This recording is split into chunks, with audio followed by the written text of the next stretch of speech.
This episode, let's give wine a little break. Get spirited. We're going to talk about local spirits.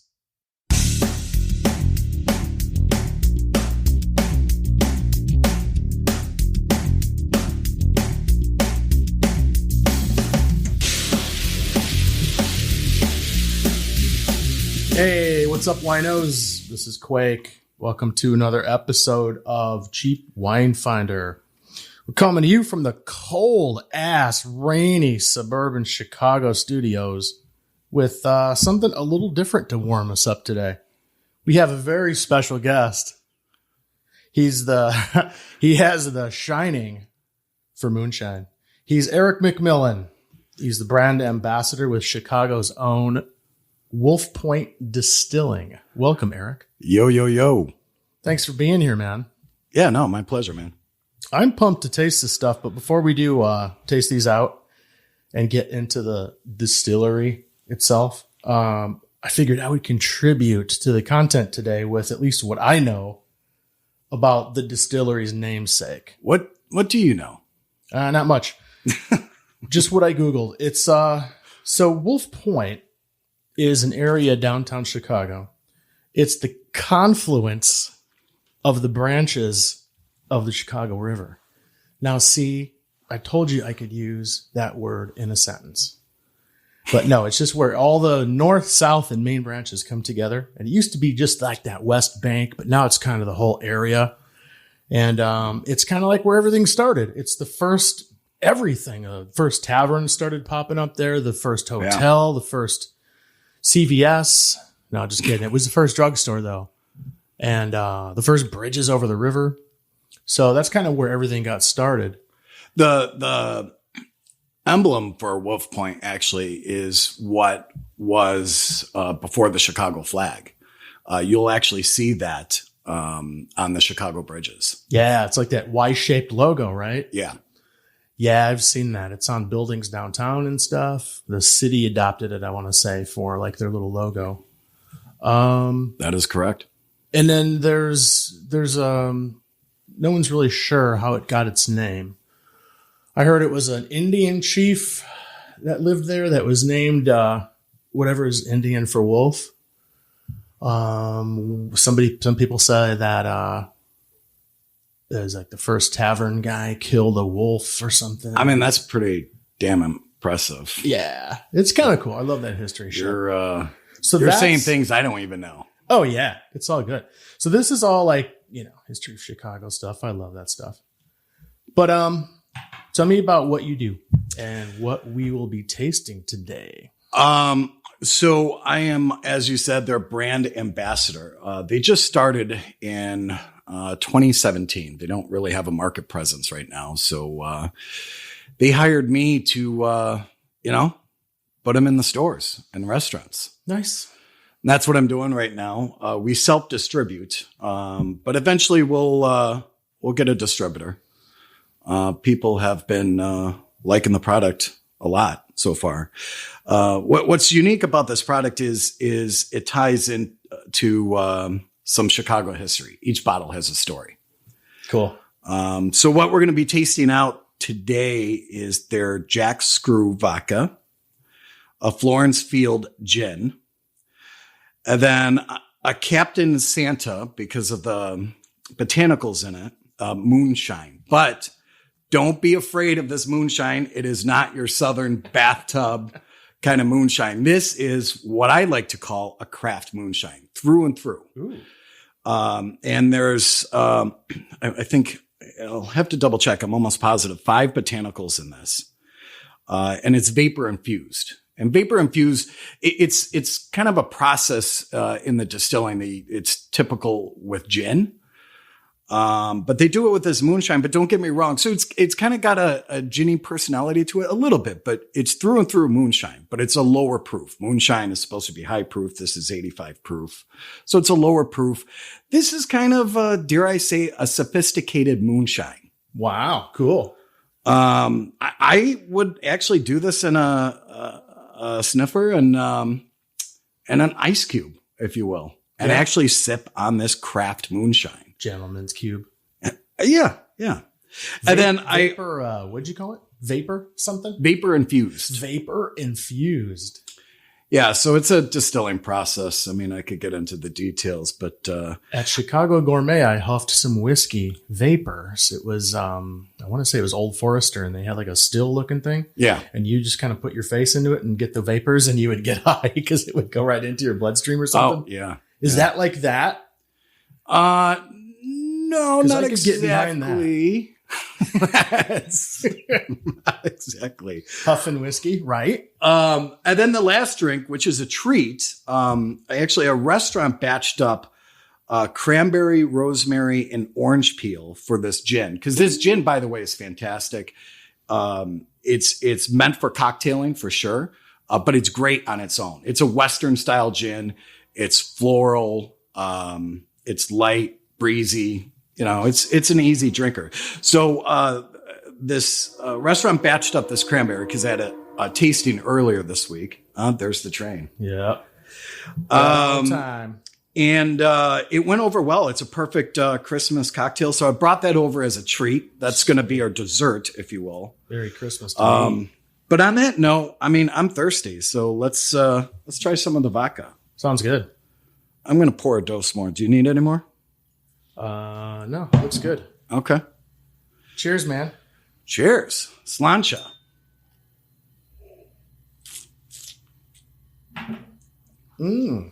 That's 80 proof. So let me just tell you a little bit about the vodka. So it's filtered 5 times through a total of 50 charcoal filters for a crisp and smooth taste. Whoa. So is it crispy to you? Crisp and smooth to me. Okay. I mean, it's a clean vodka. Very floral, I think. Is that the botanicals you're talking about? Oh, no. This is, there's no botanicals in this. Oh, well, I have been misinformed. But this is a small batch. They're all small batch spirits to obviously help maintain the quality. That's cool. This would retail for roughly about $22 at the store. All right. So a little bit more than Tito's, but don't get me on Tito's. They are an excellent marketing company. Ever since the incident. Yeah, we won't talk about that. I killed mine. Was I supposed to do that? It was No, very good. that's very fine. Smooth. What do you think of the of, label? Lots of character. I like it. So tell us about the history of this guy. So,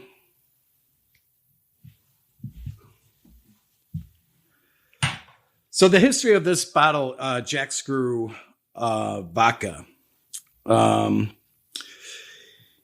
mean, I could read you the back of the label.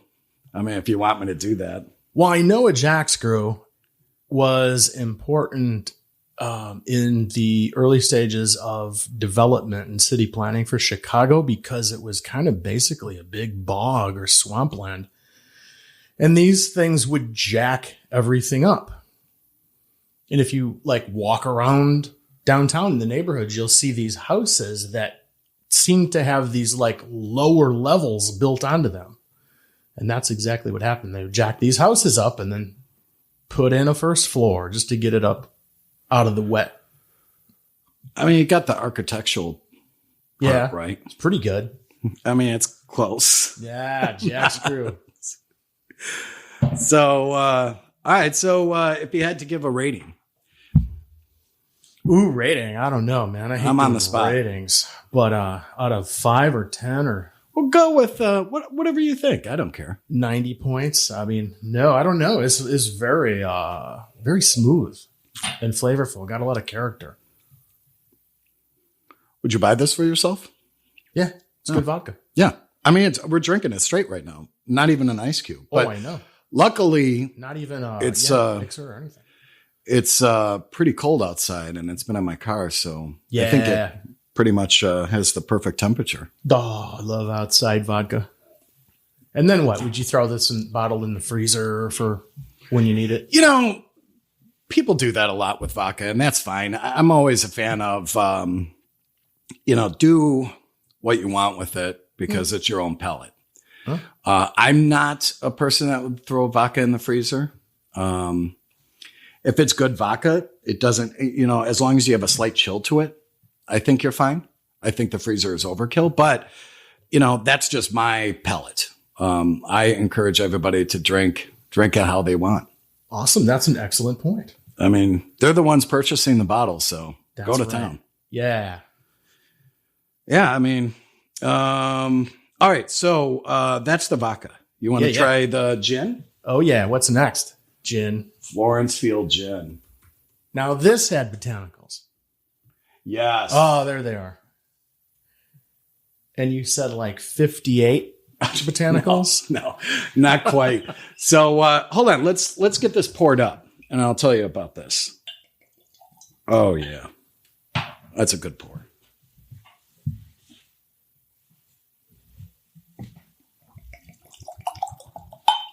Sorry. I'm gonna do a heavy pour. Quick sip. Ditto. I still swirl it around my mouth just like I do with wine. Yeah. I don't know why. It's just it's a habit. Is there for spirits? Is there a proper tasting etiquette? Like you hold it up and look at the color and the same thing.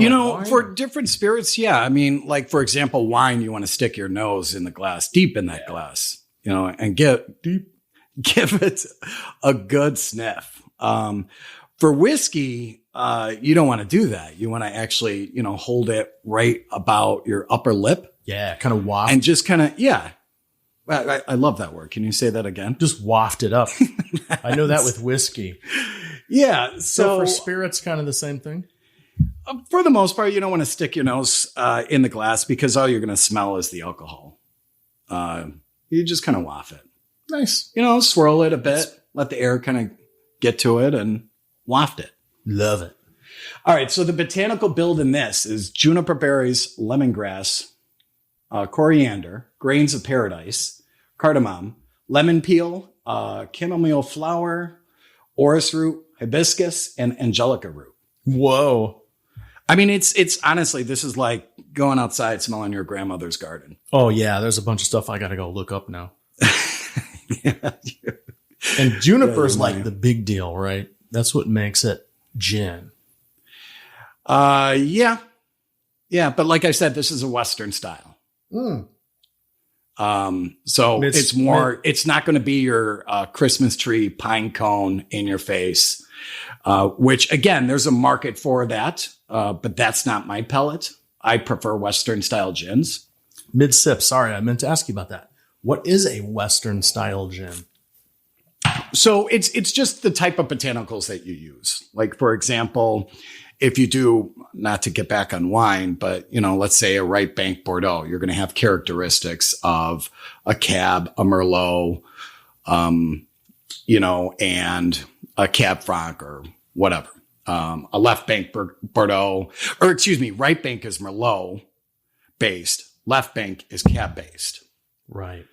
So, and I guess it's appropriate because this is somewhat of a wine podcast. So yeah, I guess it works. I appreciate the wine tie-in. So with that said, it depends on really the botanicals that you use, and what makes it Western style is, a little more of this, a little less of this, and so on. But I mean, the sky's the limit. There's so many botanicals being used. And you're not talking about like Phoenix. You're talking about like the Western world. Yeah. As opposed to, if it's not a like Western a Bombay style. Sapphire. Oh, okay. Gotcha. That's the Englishers.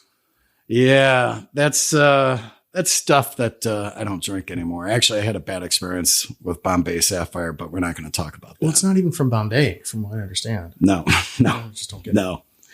And there's a story behind that, but I forgot. I don't remember. But it was part of it was that bad experience about 14 years ago. I used to order gin martinis with a lemon wedge. And, that kind of got the best of me. And I was, I was kissing the porcelain for the next 6 hours. Oh, man. Just off the gin. I decided to take a break for gin for, I don't know, well over 10 years. Yeah, stick with the Western style. Well, it's only recent that I started drinking gin again. And then I realized like, wow, there's a lot more out there than I realized. Yeah, it takes a while to get over something like that. I got a similar situation with Kahlua. Not good. Not good. Mm-hmm. Yeah, this is awesome. Yeah, so and 10 even, botanicals. So I should probably say I'm not even a gin drinker. Like I really didn't care for gin. I'm more of a vodka guy. Yeah. This is really good. I could get behind this. So, and this is straight. That's awesome. Yeah, this has been selling really well. People are definitely identifying with this gin. It's an easygoing gin. This is, I mean, like I said, we don't have an ice cube on it. It's slightly chilled for my car, but I mean, this is pretty easy to suck down. Yeah, outside gin. Yeah, it's good stuff. I keep going back to it. It's 80 proof, by the way, so nothing crazy. And again, I mean, this is a local product. I mean, more and more people are asking for local products. Yep. It's a thing, both in spirits and food when you think about it. Yeah, I love that stuff. And all of the stuff we source from, most of it, I shouldn't say all, is from the Midwest. Very nice. All the corn and stuff. Yeah. Juniper. Where's all the juniper fields? Down by Rockford. Well, no, I don't know. No, we import those. We don't get Rockford junipers. Oh, come on. Well, not yet. Not yet. But no, I do love that. We're kind of spoiled here in Chicago, but if you do go, whatever, man, if you're going to go to Cincinnati and stop at a cool restaurant and they've got all beers on tap from Cincinnati, I just love that shit. That's all I do anytime I travel. I always ask for local products. Absolutely. And they're not always good. I mean, I can have a PBR anywhere, Like I said, there's a palate, everybody has different palates, but like, for example, generally speaking, Illinois Reds for wine is not my thing. Nope. But we don't have the weather for it. So it's okay. But again, we do produce red in Illinois. And there are people that drink it and that's totally fine. Of course. Yeah, but so it's not always good. But regardless, anytime I go anywhere, I want to try the local stuff. It's a learning experience. Absolutely. So, this is the Florence Field Gin. And the label's pretty cool. You could tell me a little bit about it, but I'm sure the two lions on it is from the Art Institute. Very cool. And there's a chick standing in the middle. Yeah, there's a story behind that whole thing. But again, I don't want to take up too much of your time here. I love that. Is that State Street or something? That I don't know. I'm going to throw the labels on the accompanying post. Oh, cool. On cheapwinefinder.com. If I remember. By the time we put this out and they're not there, just send us nasty emails. Can I? Yeah. Oh, okay, cool. What's next? All right, moonshine. And I'm going to say craft moonshine. Ooh. So let me get this poured up. Different glass, same glass? Let's do a different glass on this one. All right, sounds good. Yeah, because we're going to save this glass for the cocktail gin.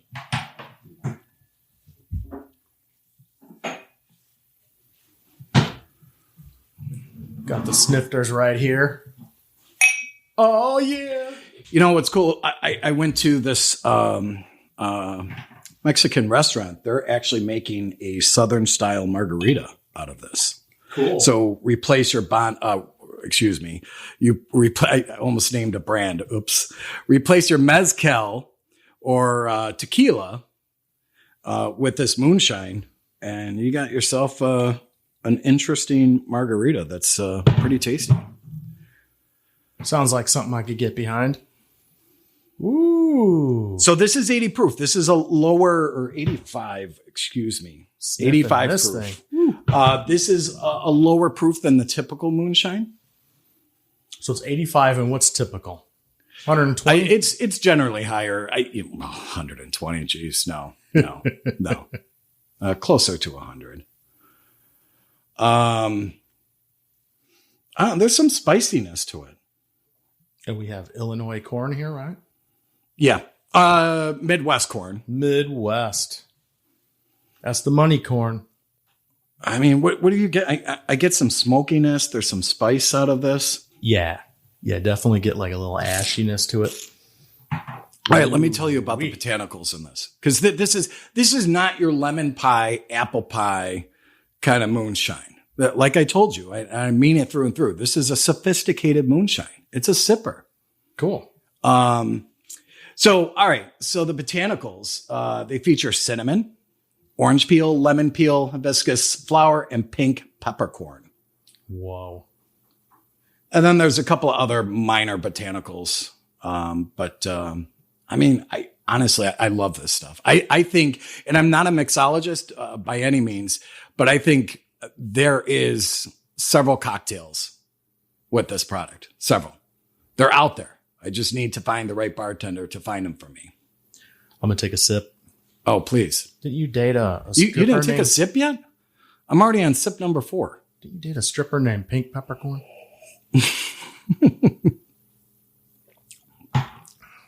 Wow.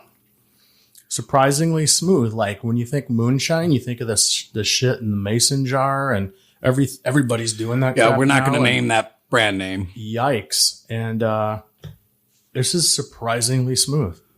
And that's the feedback I'm getting. Everybody is like, wow, yeah. I've never tasted moonshine like this before. I remember when I first tasted this, I'm like, holy cow, this is a sleeper in the book. Meaning, most people, unless they taste it, won't realize how good this moonshine is. And so do you agree when I say this is a craft moonshine? Yeah, I think so. It's boutique and small batch. This is, and it's very labor. It's very labor intense work. Good to know. So this is not your everyday $20 moonshine. This would retail for about $36. And I forgot to mention the retail for the gin. So let me step back. The Florence Field Gin would retail for $32. But again, it's a local craft small batch product. So the price is very reasonable for the quality that you're getting. Very reasonable. Absolutely. So back to this moonshine, this would retail for around $36 or so. Okay. I've seen it at a couple of places. We're not, in a ton of places, but there's one place that's selling it just around $30, which is a steal for what you're getting. Well, yeah. You guys are self-distributing, right? Mm-hmm. Cool. Yeah, eventually we'll go to a distributor. But we got to get our product out there. But I mean, when you have a lineup like this, it's not that difficult. Hey, just a matter of time. Yeah. I wonder if we could tell the difference in my voice from when I first started the podcast to now. I think it's a lot sexier now. My voice changes as I drink. The pitch changes a bit. Faux show. All right, cool. Anything else you want to tell us about Wolf Point? They're going to have a tasting room or anything like that? Yeah, they have a tasting room set up, but there was some issues with Chicago building inspectors. That's being worked out, and of course, COVID didn't help. Yeah, you got to have some dough clipped onto the thing when you hand them the paperwork back. Yeah. We're not doing that. Everything is legal, for the record. But it's a pretty cool setup. The whole bar, you get a great shot at the distillery. The owners, Pavlos and Victoria, by the way, they are fantastic people. You could not get better people than that. Cool. I absolutely adore them. Nice and friendly. Very friendly. We connected immediately. And I haven't looked back since. I love working for them. They're smart and and very just good people to work for. Cool. So, man, thanks for this stuff. It was awesome. Yeah. Well, I mean, we still got that dessert gin. Oh, that's right. Yeah. So dessert gin. Yeah. Let's switch back to the glass. All right. I'm pouring.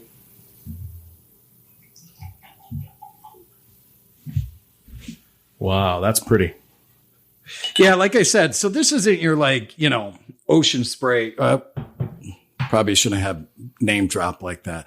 This isn't your typical cranberry juice monopoly from a grocery store that you get. This is fresh cranberries, rosemary, and orange peel. And it's blended with our Florence Field Gin. It's a perfect Christmas cocktail. And actually, who batched this up for me was one of my friends. He's a chef and somewhat of a mixologist at Harp and Fiddle in Park Ridge. Oh, cool. Yeah, an Irish pub. And he batched this stuff up. He's actually going to feature this as a cocktail there. Oh, sweet. He makes it, and I mean, he's cooking it over a stove. I don't know what's all involved with that, but he does this thing, and all I have to do is blend it and drink it. Oh, yeah. Fresh cranberries. That's pretty cool. All muddled in shit or whatever they do to it. Yeah, something. That's delightful. It's honestly, this is perfect for the holidays. What's he going to call it? The cocktail. He's still deciding. Yeah. We should have a name contest.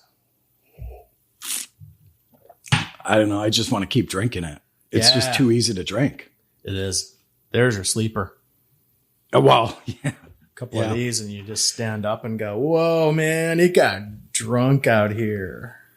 I mean, I'm assuming I got a whole bottle of this. You and I are going to be drinking this a little bit more after this podcast. Yeah, cool. We got to do some post-production. Mm-hmm.